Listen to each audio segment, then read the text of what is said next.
Свой профессиональный праздник сегодня отмечают врачи-офтальмологи. В республике насчитывается почти 140 окулистов, из которых более 60 работают в Якутской республиканской офтальмологической больнице.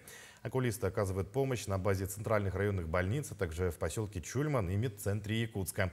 Как встречают свой праздник врачи-офтальмологи, расскажет Вероника Таюрская. Якутские врачи-офтальмологи выполняют дни самых сложных операций на новом отечественном оборудовании, будь это катаракта или глаукома. Сегодня хирурги могут проводить до 70 операций в день с продолжительностью по 30 минут.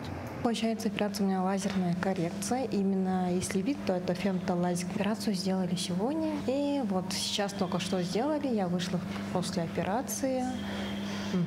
Но операция получается безболезненная. Там хирурги есть, медсестры, которые прям знают, что говорят и так далее. Нужно будет просто следовать за ним. Быстро делается. Результат сразу. Через какую-то минуту получается. Сейчас можно сказать, что я вижу лучше, чем как было раньше. На этом году второй раз. 31 июля приехала. У меня катаракта была, сейчас уже оперировали. Ну и как? Наущение. Получше чуть-чуть стало? Чуть-чуть. А у меня воспаление, отеки, давление большое было. А сегодня говорят, что у тебя все нормально, налучение. Ну, врачам, сестрам я очень довольна. В профессию врача влюбляются со школьной скамьи. Студенты, как правило, специальность выбирают заранее.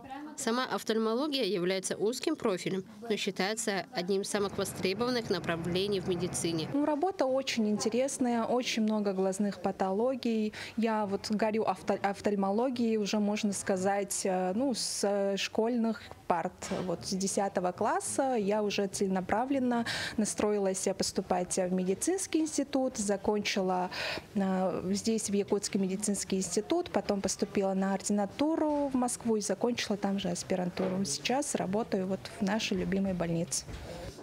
В глазной больнице имеется консультативно-диагностическое и лечебно-диагностическое отделение с офтальмологическим дневным стационаром на 15 коек, а также офтальмологическое отделение хирургического профиля с приемным покоем на 105 коек круглосуточного пребывания. Что касается работы детской службы, то в республике объявлен год детства главой республики Александром Сергеевичем Николаевым. И в рамках года детства мы также активно задействуем наши возможности по оказанию помощи детям. Ну, во-первых, мы проводим высокотехнологичные операции по удалению вторичной катаракты детям. Это методом лазерной дисцизии. Также врожденные катаракты, это мы операции начали проводить с 2021 года.